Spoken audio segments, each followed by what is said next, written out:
So we are live, right? We are live. Okay. So I would say all you fret buzzing people out there today. Fret buzzards. Wait, where happened to the noise? There's no Epic noise. fail. I think, Aaron, should we make the announcement to those who are listening? We are worldwide. We are global. Yeah.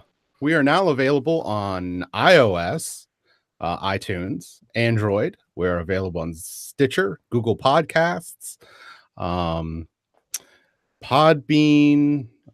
We're available. We're pretty much available everywhere at this point. No matter what your podcast player is, search us out, Fret Buzz the podcast, and we'll show up.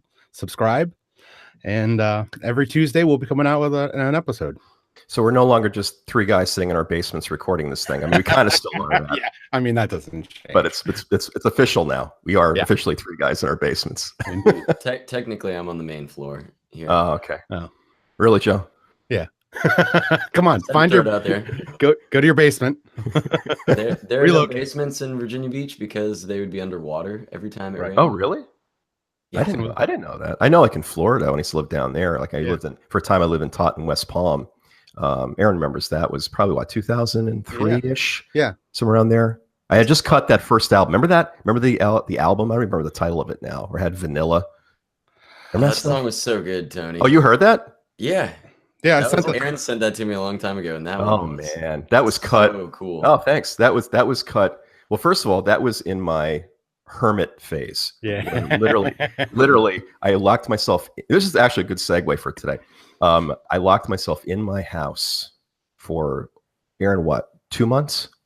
Yeah, pretty much. There was a point I didn't come out for 3 weeks. I didn't go to the store. I didn't do anything. I'm not kidding. And I cut 6 tracks off that album. Yep. Like it was just like bang, bang, bang, bang, bang, right? You know, and I did it on I'll never forget. It was a Boss digital recorder. It was like an 8-track digital machine. I mean, I bought it for $300. I got my use out of that thing. Yeah, like, I literally pushed that machine to what it could do. I mean, we're talking like pan parameters and delay effects and you know, and looking back on those like I can't listen to those recordings now. I mean, I think I pulled one of them a few months ago and listened back to it, and I'm like, I can't go there anymore. Like that's so like artistically speaking, yeah, I really love the ideas. Production quality, I just think it was just, you know, just sounded like crap. And well, that's what you're gonna get with all those little those hard disk recorders they call them. Yeah. But anyway, like, so I don't know where this is going, but when I remember shortly after that album was cut, I went down to Florida to teach for a while, and I took that demo with me. And I remember, you know, going back to the whole basement thing. Yeah, that was one of the things we had experienced down there. We couldn't have any basement studios or anything like that. But I shopped that record for a while, even down in Florida. I was pushing it, and you know, I mean, it didn't really go anywhere. But nonetheless, it is a mark of your, you know, time and your artistry. That was great. I loved it. Yeah. Oh yeah. Oh right. That motif. Yeah. I probably should post that somewhere. I should probably put it up. It's Vanilla's. To this day, I love that song. It's long though. So what? It's long. Yeah, it's worth listening. Yeah. Oh, thanks, guys. It's good to hear that stuff, because, you know, as this topic needs to be today, like, you know, when you're writing something, you know, you just never know. Well, at least in the back of my mind, I'm always like, does this thing suck? You know, I know we've talked about this before. There's really no good or bad in writing, but there's always this little part. I mean, it's like, is this worth me doing? Right. Because at the time you're composing it, it's like you think it's awesome and everything is working together. And you put, I think that Vanilla track, how long did that take me, Aaron? Like 3 weeks? Yeah, something like that. It wasn't, I remember the whole process, and you like coming up with it and then refining it a couple times, and you were working through the piece. Yeah, it was about 3 weeks. 3 weeks. Yeah, that sounds about right. God, I went nuts. I mean, literally, I went nuts during that period. Yeah, I came away after that album was over. I'm like, I need a shower. Yeah. I know the exact same feeling, because I mean, I just recorded a song called The Traveler, Loop 16, and you know, wait, stop. For those who don't know, any guesses where that's a reference to? Just look in the back. Yeah. Okay, continue. I'm sorry. Yeah, right. So yeah, I recorded the song from scratch, and throughout the entire process, I really enjoyed doing the process, and I had that same thought in my head: is this actually worth it? And is this actually good? And am I a little too biased? Because I love it. To this day, I keep on putting it on. I'm like, this is good. Have you sent that to us? I don't think I've ever heard that. I haven't heard it. I could send it to you guys. Yeah. You have to now. It's on YouTube. The Traveler. What is it called? The Traveler Loop 16. Loop 16. Okay, so next time I play No Man's Sky, I'll listen to this track. All right. Yeah. Well, it's how long is it? How long is the piece? It's 5 minutes long. Okay. And it's you'll get it. You'll see. Okay. Anyway, I'm excited. That's fun. So yeah. What is it about the song that what inspired you about it? Is there something did you start out with like a riff that you had in mind or a melody? Or did you just have some sort of larger idea? Wow, this is interesting. I didn't realize we were going this way. Honestly, truth be told, I made a promise to a YouTuber that I was going to write a song for his show. Okay. So that was my motivation, and I had to have it done by a certain time. So that was my motivation, really. And I had a piece that was rough draft. I had a rough draft of a intro, a verse, a bridge, and a chorus. Mm-hmm. And I scratched all of it except for the intro. And I took the idea from the intro and then expanded on it. So, something like a painting, because we're talking about art today. Mm-hmm.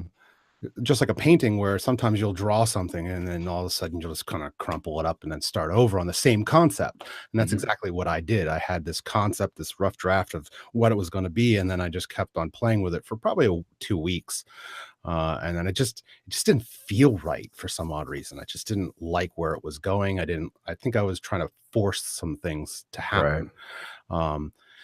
So I scratched the whole thing and just took the intro idea and kind of expanded off of that and made it into a little bit more friendly. I think I was trying too hard. Keep it simple. That's often the most, rewarding. And I think that's more people can grasp it a little bit more. And I'm glad I did, because once it was done, I really enjoy the song. I like how it's very simple structured, verse, chorus, and then outro. That's it. It is so hard to distance yourself from things you make. That was one of the things that, still is a big thing for me today is, I get so attached eventually. Look, I think we talked a few weeks ago about not really becoming attached emotionally to something until you need to. But, once I finish a piece, I want to dive in and be a listener to it. And I found that, and Muses is the same for many artists, that you can't, experience it the way an audience would. And for me, I always that kind of makes me feel a bit sad that I know that I can never get something that I've made. I can't get the same things from it that, let's say, Joe, you got from when you listen to the track I made. I have no idea how that thing made you feel and what was going through your mind. And I know for me, I had a completely different perspective. For me, it was more like the mad scientist at work. I got to get this thing in here on this riff, and this theme has got to work this way. And I come away from it, it's I'm just exhausted, and then listeners come to it and they're like, oh, that was so cool. Yeah. You don't know how much work went into those things, right?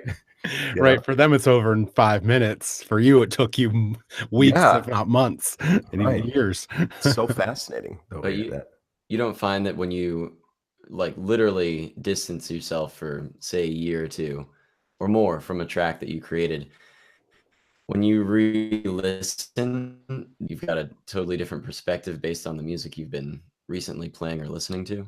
What I find is, I understand that. Yeah, I think to some degree that is true. My experience is more when I listen to something I haven't heard for let's say a few months, my ears get more into just the tonal sounds for hearing it for the first time. Like, you know what I mean? Like you almost like you hear something like, I remember, let's take that track, that vanilla track. I put this really weird phasing on the opening C sharp minor chord, you know, and it's kind of playing with that stuff. I forgot what that phasing effect sounds like, the texture of it. So when I hear it like years later, I'm like, ooh, that sounds so cool.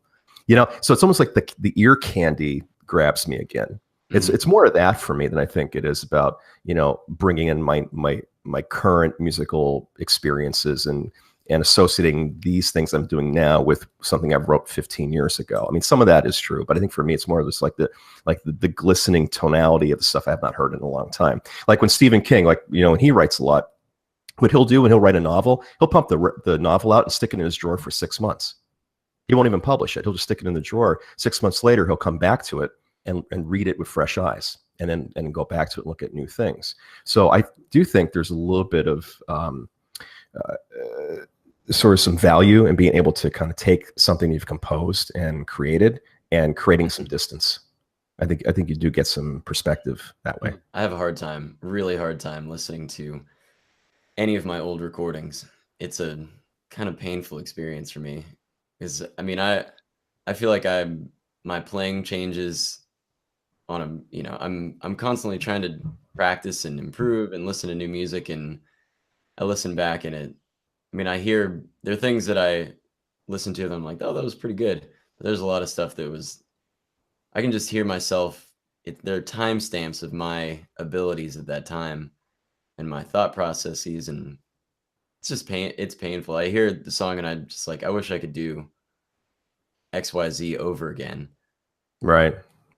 Yeah, maybe that's normal. Changes, that's normal. Get older. Yeah, it's necessary. It's absolutely necessary. I mean, I look at things when I was younger, 15 years ago, even playing in some of the bands and some of the originals that I had written at the time. And yeah, they may be a little bit more simplistic, but it was me at the time. It was my, you know, skill level, and that's okay. I'm okay with that because of the knowledge and of the technical skill that I had at the time. I was doing the best that I could, and what I was coming up with was, you know, I can't say I love it, but at the same time, I don't hate it.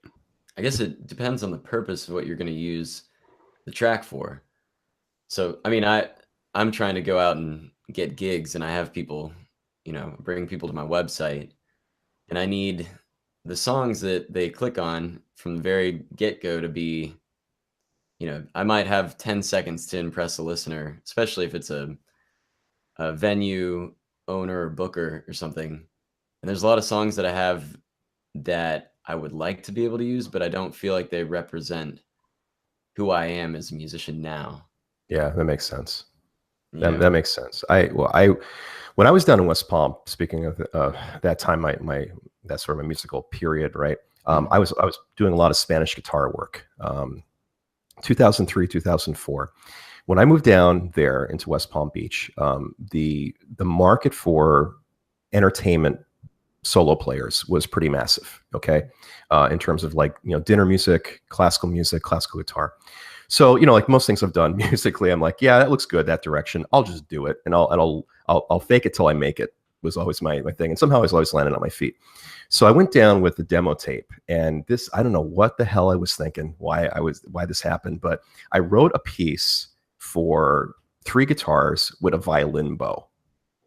Okay, and like heavy delay. All right, and I recorded this thing, and it was probably like, I don't know, 2 minutes of just, I was going after partials on the strings. By, if you ever taken like a violin bow like Page used to do, like, and rub it against the strings. And there's a band called Sigur Rós. It was an Icelandic band, right? And that guitar player plays a Les Paul with a violin bow, heavy delay, just massive textures, right? So at the time I was listening to these guys, I'm like, yeah, I'm gonna write a violin-esque guitar piece for 3 guitars and record it. Nothing radio friendly about it, but I put it as track 1 on my demo for my classical guitar stuff and shopped it to some of the club guys down there. I don't ask me why. I have no idea. I was probably proud of it. Like, this represents me musically right now, what I can do. But I was failing to realize that I'm going after a particular niche market to get some gigs. Strangely enough, I did get two calls for jobs. I don't think maybe they didn't listen to it. I have no idea. Maybe if they did, that would happen. But one of the things I always found to be a bit disturbing, though, in that sort of vein we're talking about, is when I'd go and talk to club owners, they always had a bottom line. It was always like, what can we bring in? How many people do you think you can bring in? What's your stuff all about? Can you put your music together in one sentence? Blah, blah, blah, blah, blah. And for me, it was like, yeah, but I'm an artist. You know what I mean? And that was always a big clash. And so that took me, many years to kind of come to terms with the fact that, yeah, you can be an artsy creator, but there's a time and a place for it. Right. There has to be a time and a place for it, because the general population is not.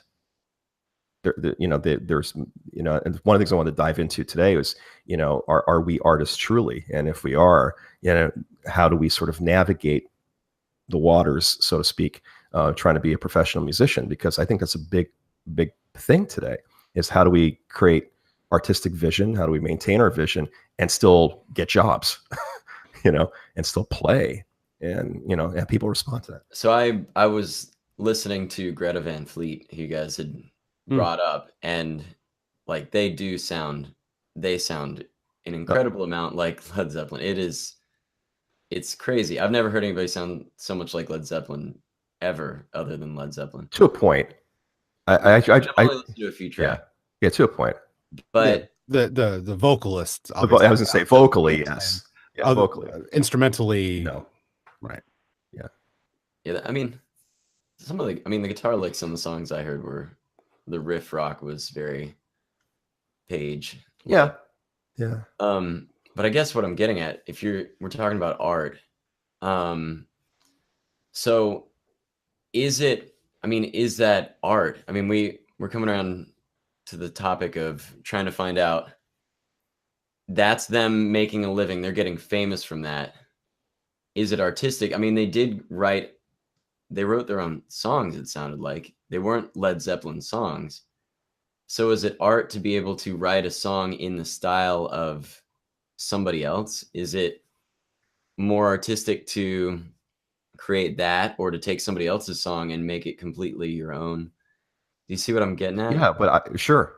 I don't think anybody writes in a vacuum, though. I think no matter what you produce, I think it always contains these little snippets, of your influences, right? I think Greta Van Fleet, they went on an interview, and I think they even said, it could be misquoting, that we were not trying to be Led Zeppelin. Yeah. It just sounded that way. Yeah, that's just them. That's how it comes out. Yeah. Now they're influenced by Led Zeppelin. They followed them and they listened to their music, but in terms of them actually trying to recreate that, no, that's not what they're trying to do. And I hear what you're saying, Joe.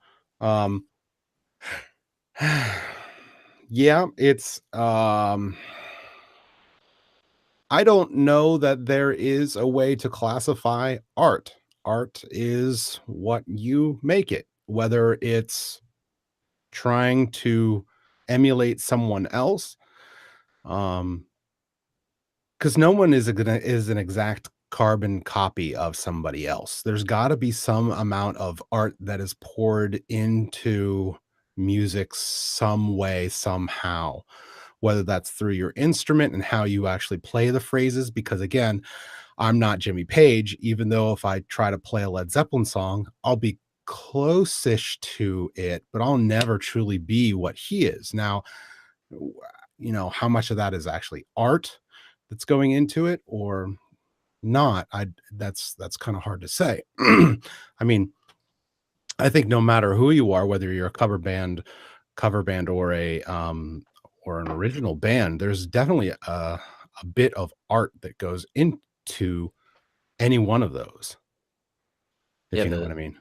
It is truly, the creative process is its own, like sitting down and writing something from scratch is definitely art. And I think that we could agree that it's all art. But to take somebody else's song and to pour yourself into it and change it completely, guess you're starting with a platform that's already created. Right. It's like a remolding. Right. Yeah, re-rendering. Well, I mean, now how many bands have done that though? Tons of bands have done that. Yeah. You know, you have the prototype, and then all the emulators of that. Mm-hmm. You know, you could probably, I bet you, if you kind of taken across rock music history, all the major heavy hitters, probably only comes down to a handful, and then all the other ones are kind of like branches off that. Yeah, you know, they all kind of cite each other as sort of like their influences and how they've come up. You know? Yeah, it's very true. And then you can't really say that one band is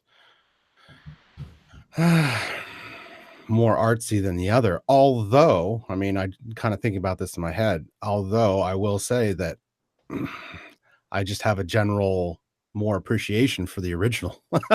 I don't know why that is, and I don't know if other people feel that way. Like if I say and I compare Tool, right? They were the originators of that sound. They made that sound, and then there's been a bunch of knockoffs. There are some of those knockoffs that they did a pretty good job, and I like it. But there's that part of me that's like, yeah, but I like Tool because, well, they're the ones that came up with that sound. Not so much that's why I like them, but more or less, they're the originators, and they kind of they are not trying to copy something else. They're just doing it. Comes out of their, soul, and it's just original. Whereas somebody else has been influenced by that sound. It may not be as original. It may be, I don't know. And maybe later on in that artist's life, they kind of start to go down their own path rather than trying to emulate another band. Whether one has more art than the other, I can't say. I don't know that anybody can say. I hear what you're saying because one is almost taking that platform and running with it. It's already something that's been molded, rather than bringing it up from the ground. Mm-hmm. I don't know. As an artist, someone who does it all the time, and it's someone who listens to it, I have a tendency to probably go back to the originators more than the people who are trying to emulate. It takes a lot of guts to be different.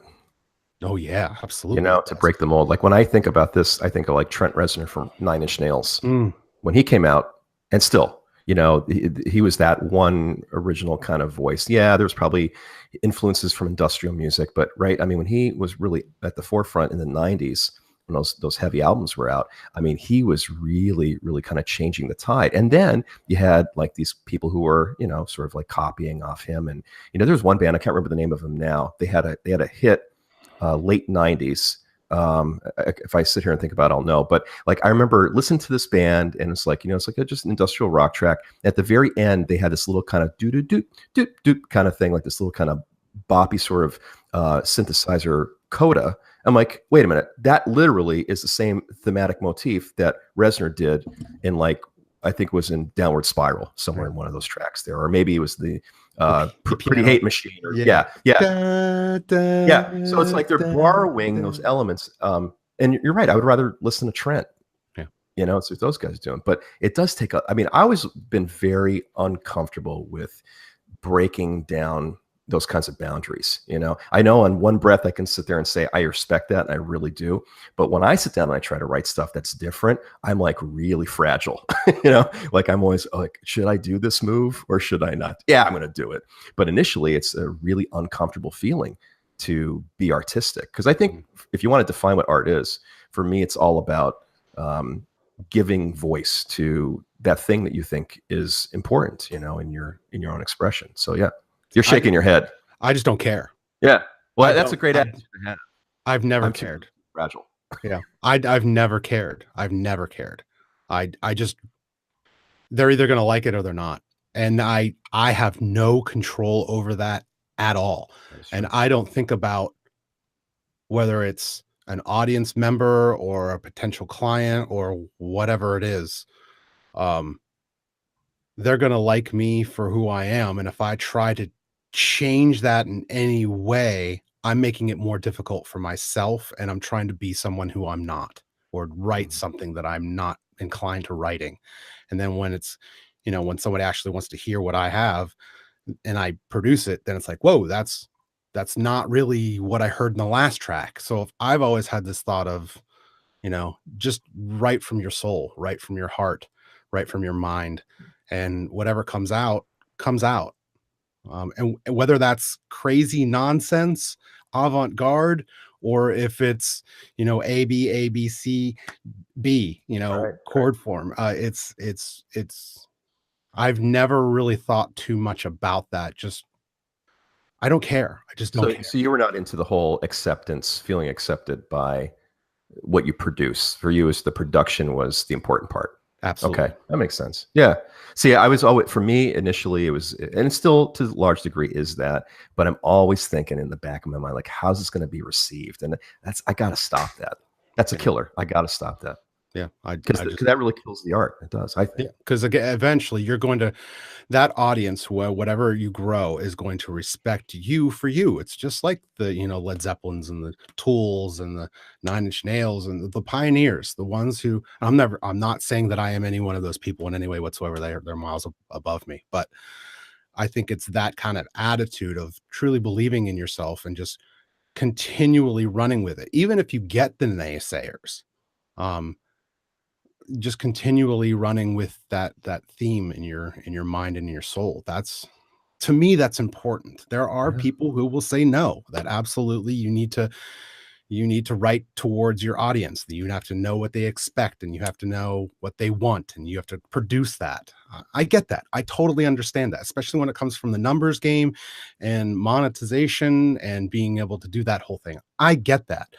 I don't agree with it.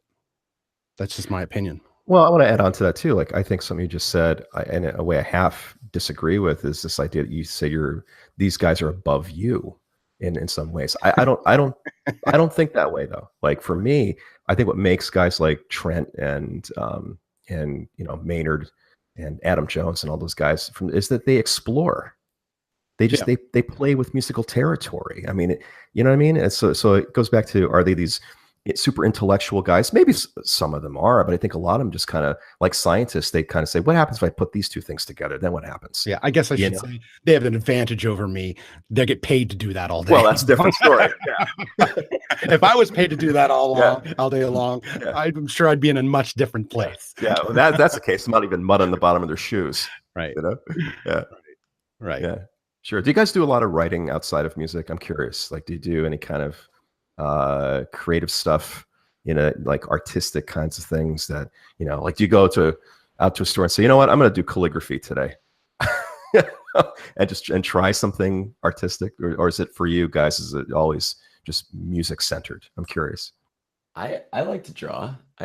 Sometimes I like to write when I'm traveling.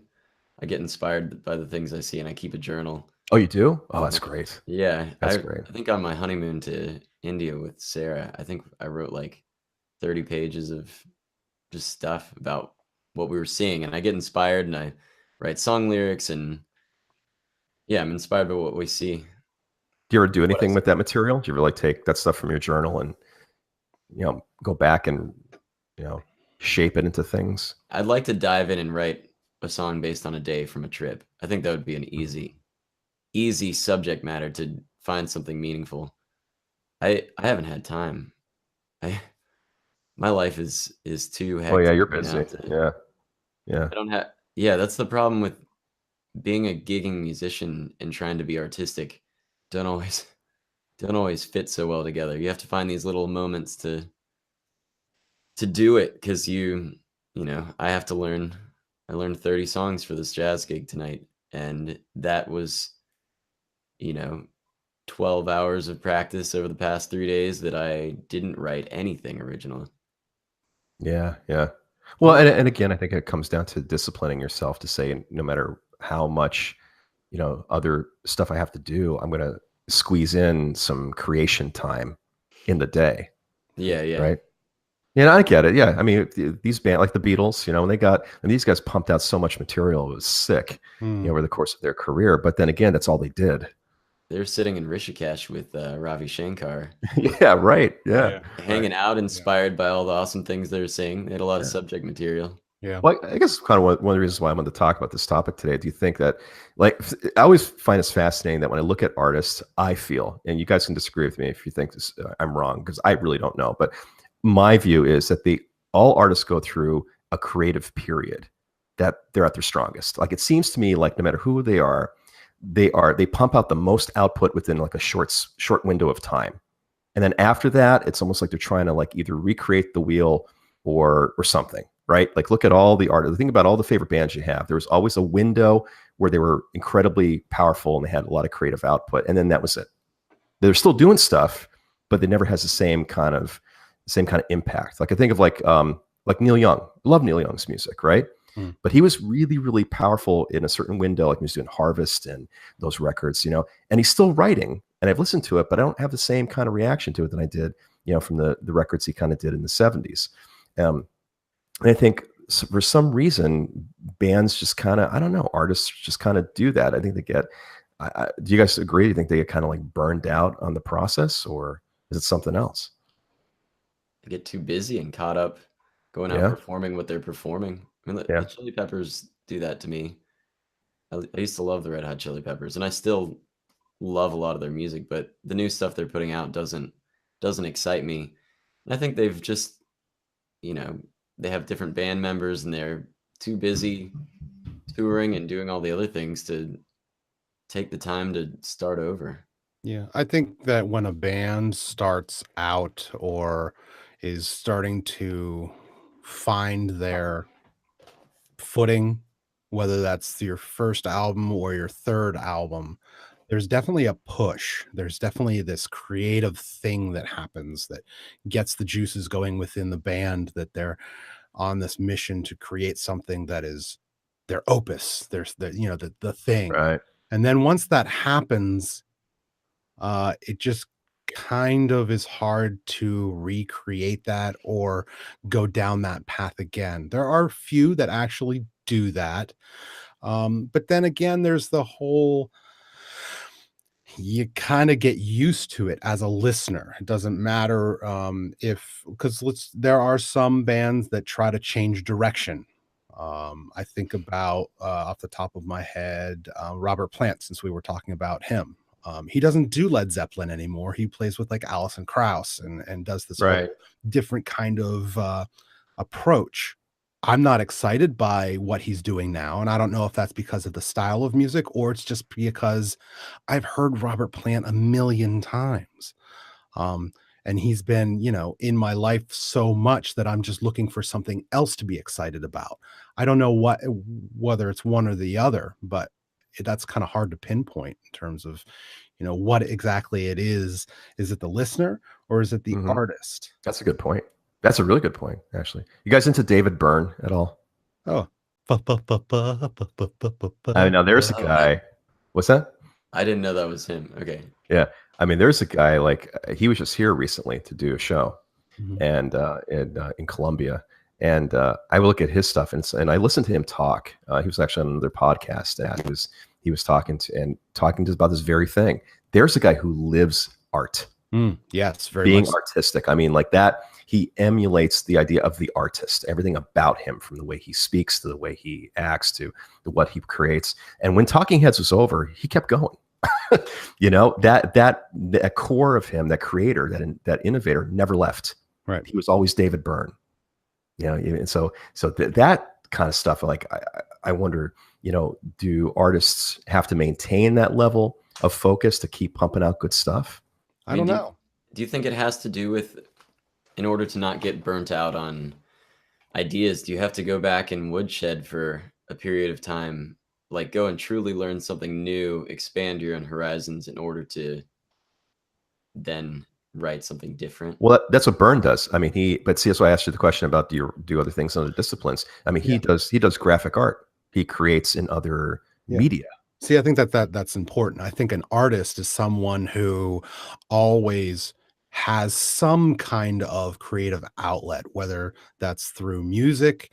But I think that kind of changes over time. It may always come back to music, but there are other aspects in your life that you kind of try to be creative with. Like, I know for me, because you asked about writing, I know for me, when I was really young, when I was 16, 17, 18, 19, 20, that was a very important time for me to write. I have tons of journals that for me throughout that time, because of how life is, I needed to write. I needed to get it all out. And yeah, I did calligraphy as well. And I did a bunch of other interesting things. Now I have no interest in writing at all whatsoever. I'm more hands-on. I love to garden. That's my art. I'm building a diffuser for my ceiling. That's my art. That's the things that I kind of like play with. I'm more hands-on now, and that's kind of where I like to do things. In terms of sitting down and writing, I have no interest. But it still scratches the same itch, though. Right? Absolutely, it does. Yeah. See, I think for me, that's the kind of the key that I learned is, it doesn't really matter what you produce as long as you're satisfying that need to express. Like, that voice inside is like, you gotta put something out, because I don't know what it is about art. I can't figure this out. For many years I'm doing it. There are some pieces that are magic when they come out, right? They just come together and you're like, whoa, that's amazing. And then other ones, they just peter and they die on the vine. Yeah. And you can try to recreate things and try to put a formula together or whatever, or analyze it, theorize it till your heart's content. But yeah, so, whatever reason, I think I'm not a superstitious man, very much not that, but I think there is something about creative art that there is an element of, when it comes together, there's kind of something there behind it. I'm not sure where that comes from. Here's a thought, because I've been in that same situation multiple times where, yes, absolutely, you create something and you're like, oh, this is wonderful. I can't believe that actually came out. And then, yes, you do have those pieces where you're passionate about them, but at the same time, it's really hard to get them to go somewhere. And even when you put them away for a long time and then come back to them, you still have that, like, I just don't know what to do with it. How do you feel about collaborative art? Personally? Yeah. Like, I think there's a time and a place where it works really well. And so in the literary world, like there is this new thing. I think I was telling you about this a few weeks ago, that there's a big push now on the internet for collaborative writing. What is the thing? SCP, standard containment procedures, like it's kind of it's like this wiki for, these creative stories, right? If you guys get a chance to read these stories, they're put together by just people on the internet that are collaborating their ideas together. I think there is a certain kind of something to be said about creating I should say outside of that vacuum procedure. I've been the other way. I've always been the guy on the island, like Oz behind the curtain, getting all the machinations done. And, that for me has always worked. But I do see, sort of the value in input in lots of different channels, because there's a lot of times when, people can input other ideas like, oh, that's an interesting thought. I never thought about that thing before. What happens now? Can I run this direction? So from the sense of, putting more material together, yeah, I think it's great, especially maybe if you're burning out a little bit. Well, my question comes from, I started a band 4 years ago, I think it's been, Joe, with this very idea of collaborative art, where you bring an idea, a rough idea to band, and then all of you kind of collaborate on what it is and where it should go. And that ended up being one of the best projects that I've ever been involved with. I really enjoyed that process of listening to other people's ideas and kind of incorporating them into my idea, or vice versa, them having an idea and me trying to collaborate with their ideas. I really enjoyed that process, especially because I was surrounded by people who were as smart or smarter than me. I really enjoyed that process. If you have someone who is mostly a solo artist, yeah, and has been brought up that way, yeah, how do you break that wall of now collaborating with a band environment? That's up to the person who you're trying to get through. Like with me, I'm stubborn as a mule. You know what I mean? But that's, so I think it's like any group, going back to what we said last episode, it's sort of that communication dynamic. Okay. So a big thing for me is being it's a level of respect for the people who I'm collaborating with and the environment in which that collaboration is happening. Yeah. Because there have been times in my life where there's a way that I envision the song going. And if somebody comes at me and I don't respect what they're saying, or I don't like the attitude in which they're, presenting that to me, it's not going to make me want to collaborate with them. But if I feel like this is somebody who they're like, this is a great musician, I need to be more open-minded about this, or I care about this person on a friend, like almost like a friend, or it's almost like marriage. You're willing to give and take. I've had times in my, whether it was Kairos or Albino Rhino, whatever, where I have, because you're more open-minded towards people you're really close with, you're willing to take their suggestions, and it eases that process a tremendous amount. Oh yeah, absolutely. I mean, with Kairos, I was definitely open to suggestions from most of the members because we knew what we were talking about. We were coming from a spot where it wasn't just, I'm going to throw shit against the wall and see if it sticks. It was, you know what I mean? Like there was actual thought process that was going into it. There was ideas, there was bouncing off of things, and that we were writing in real time together. Yeah. I mean, the idea might have stemmed from one person, but when we actually got together as a group, the collaboration was like, try this chord, and then I'd play some lick against it, and you're like, oh, change that lick a little bit like this, and then it all came together as one in the moment. It wasn't like, oh, I wrote a chorus, and oh, I wrote a verse. Let's see if we can smush them together. Right. And my point is that process with that band was much different because I was very open to talking with you about something. I was very Sean would, he would kind of say, okay, I've got this beat going on, and I would like to do something off of that beat, and he would come up with some sick fill or something like that. Or he'd put, go and play an 8 or 4/4 over our 7/8 for was it like 56 measures, and it all came out. Yeah. You know what's really cool?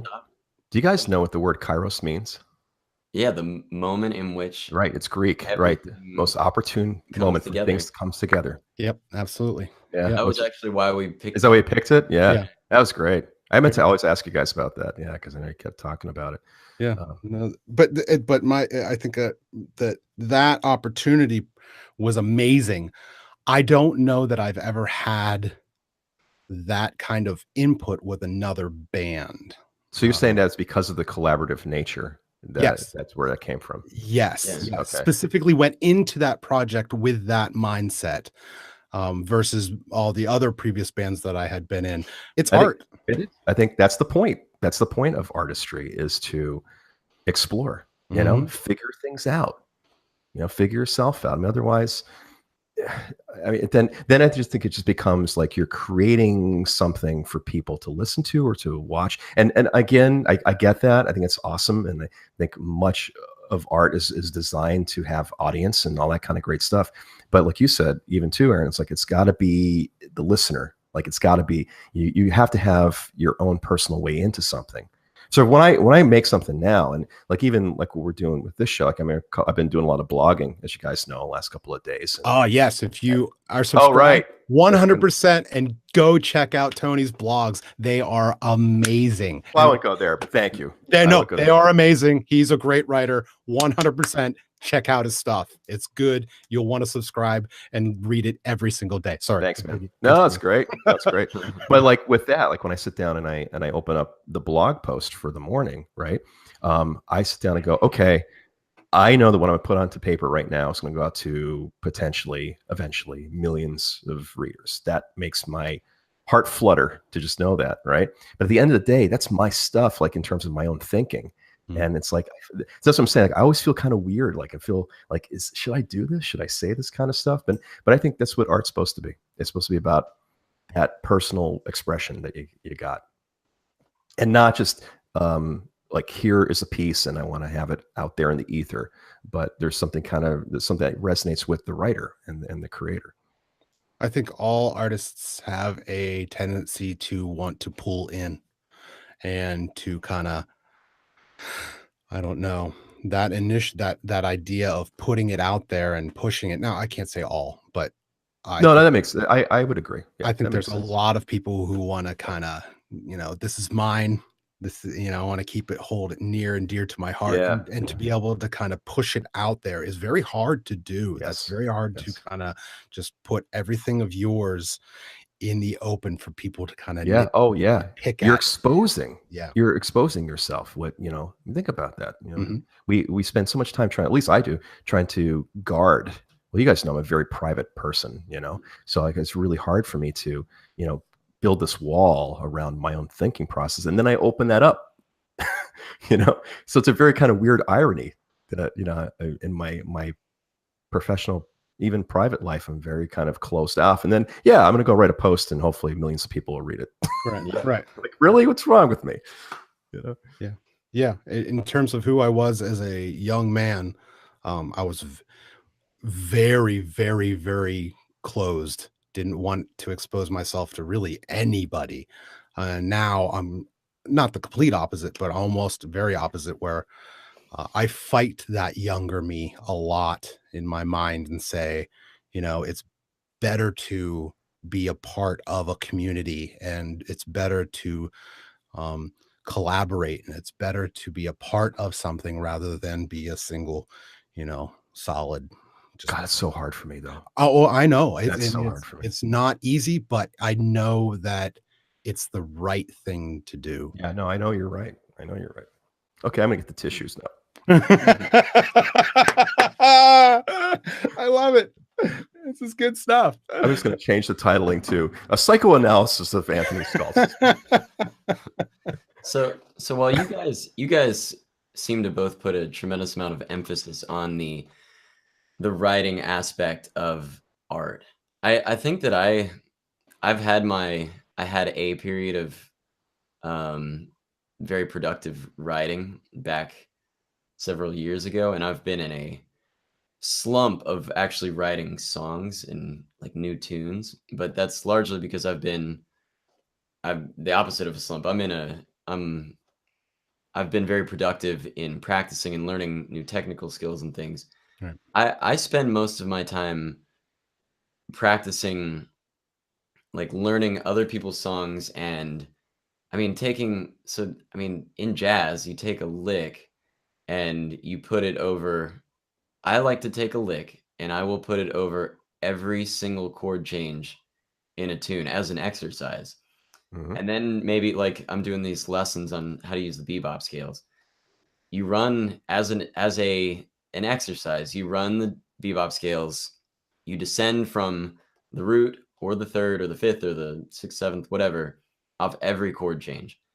And then in the end, once you've developed that technical ability to do that, then you start combining these things in different ways. And you don't have to run straight down the bebop scale. You can change directions and you can run partially down a bebop scale and run up the arpeggio. And to me, I think a lot less about writing songs, but the improvisational aspect of things, of being able to create in the moment. But a lot of that for me is when I think of practicing my art, I'm really doing a lot more technical exercising. That's okay. And that's okay. I went, Joe, there was a period. So I was just gonna say, I think we did that. Probably. Yeah. This is my 20s. This was my 20s, like I remember being taught, this is actually a good exercise for our listeners too. I had a great lesson. I was probably 19, where one of my teachers, Mike Casella, his name was, he was a theorist. I should reach out to this guy because he had a brain for theory like you guys would not believe, he just ate it. It was just his thing. Anyway, he used to give me this technique workout where he'd sit me down a lesson. He goes, all right, here's your sequence. And he would sequence a set of notes. Mm-hmm. Take that through all different kind of modal shift changes you can.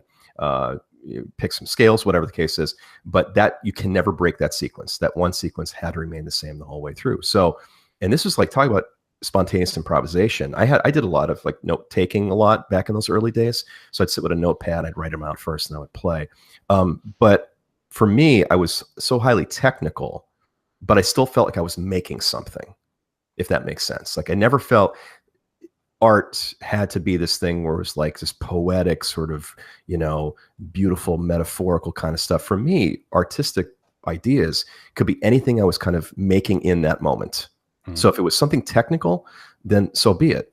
And it led me to a realization that makes me really happy today. And that is that I don't really think, and this could be, people might kind of disagree with me for this statement, but I don't think there's any such thing as creation. I think it's all an uncovering process, if that makes sense, right? Things are out there and you have to uncover them. And for me, that's the creative process in a nutshell. So like when you're making, let's say, a sequence, or you're kind of coming with something technical and you discover that these things fit together, well, how much of that really is you like inventing it? How much of it is really like you just kind of like uncovered the connections and they kind of came together? And that gives me a lot of excitement too, and in some ways it takes the pressure off me when I'm making things. Like I have students say to me all the time, like, how do you pump stuff out so quickly? Well, because I'm not even worried. I'm not worried about making it. I'm not worried about inventing. I'm just like trying to figure things out in my head. And that uncovering process, for me, it just gives a lot of excitement. It's like that, sort of that old, what's that old saying? Was it Michelangelo or something, where, he's like, you want to make a sculpture, you literally look at the stone block, envision what you see in the block, and chip away what's not needed, however that paraphrase goes, right? So that's my process for it. And I don't think it really matters if we're in a technical, technical medium or not. So I would be pretty proud of what you're doing. I love those bebop lessons, man. Oh, thank you. Yeah. I mean, that's it for me. Like when I saw those, I think you have 3 of them on the website right now, correct? Yeah, and the other one, I'm editing the other one. Yeah, that's creative. One. That's a creative idea. That's a creative idea, Yeah, to me, it's taking building blocks, and the creativity comes in how you combine those building blocks. I agree. Like this next lesson that I'm doing is I'm actually taking all those bebop scales and I'm playing them over Misty.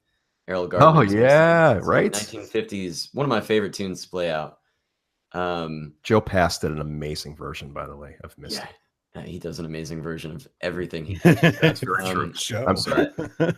But the idea is that, like, I start out running the bebop scale off the root of every chord of that song for the first A section, but then starting to change directions from the closest note, and there's like all these different pathways. Like if you continue down the scale, you end up being in a totally different spot on the fretboard when the next chord change comes, and it's like it's never ending. Every teeny little decision you make in that split second affects everything else. And then especially when you start introducing arpeggios, they help you like jump to different areas instead of running down a scalar, scale wise. It's like you never know what's going to happen, which is just so exciting when you're in the moment, and especially when you're like in the practice room.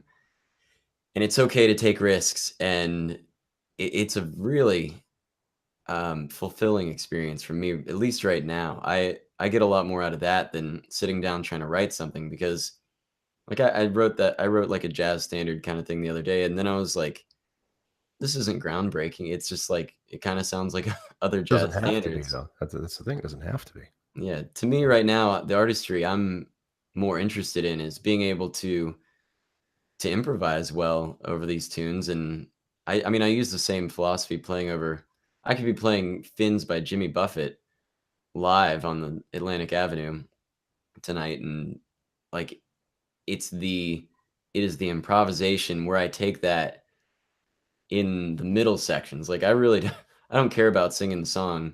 I mean, I do, but I'll do that, and then it's like I just finished the second chorus, and I'm gonna like pull out the slide and do something that doesn't go with that song at all, but I'm making it my own in that way, and that excites me. And I think when people come to see me, that they might be like, is he still playing Jimmy Buffett? Because this is not. Yeah, right. This just got really completely different genre in every way. And so that excites me artistically. It's so important to build your musical vocabulary with phrases and ideas, no matter where you get them from, whether you uncover them or you borrow them. For me, it makes no difference. I think the idea that you can have tools in your belt that you can put together in different ways, you'll just never run the well dry, musically speaking, right? And artistically and whatnot, because you're always expanding, what you can say. Because that's always been hard for me too, is like, how many times you guys you had an idea in your head, you can hear it, but you can't get it out. Like, you don't have the vocabulary musically yet to express it just the way you hear it or way you audiate it. So for me, that's where the learning new things kind of comes in. It gives you those expansion tools to kind of do it that way. Those years are extremely important, that you go through that process of learning how to play other people's stuff and phrasing and sequences. And that's all part of this big picture that, I think composition at first is very hard because you don't have that vocabulary. But as you kind of go through the years of learning how certain people do things and how it kind of is going to play into your role as a musician, that composition process just gets easier and easier and easier, to the point where I think, I can't speak for you, Tony, but I think where I am right now as a player, I think it's more about the composition rather than the technical part of it, sitting down and learning new licks and stuff like that. I've been through that already. I'm more into the idea of now getting what's here out into the land. That's translation, getting it, hearing it and getting it out, and the speed that happens, like to shorten that gap of have an idea to bring it out into sort of the physical form. It'd just be great to have those things instantaneous. I'm not there. I'm not nowhere near instantaneous invention, but that's a goal I always strive for. This is great, man. I love this stuff. Yeah. You guys are awesome to talk about this stuff with. Everybody, thank you for tuning in. I want to say, please subscribe, and by all means, 100% comment down below. We would love your comments, people, to start a conversation with you guys. And we've got a lot of cool things up on the horizon, a lot of cool people, guests coming on the show, and a lot of good things are happening. So awesome. We appreciate it. All right. See you guys. All right. Have a good week. Yep. Have a good one. What buzzards? Wait, we're having the noise.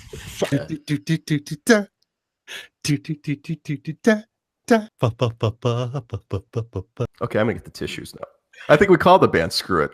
What, ours? Or you mean the what? What, our band? What are we talking about? Those pronouns are confusing me. Who's we? Me and you? You and I, yes. Okay, all right. Okay. Yeah. All right, I'm back up to speed. Sorry, guys.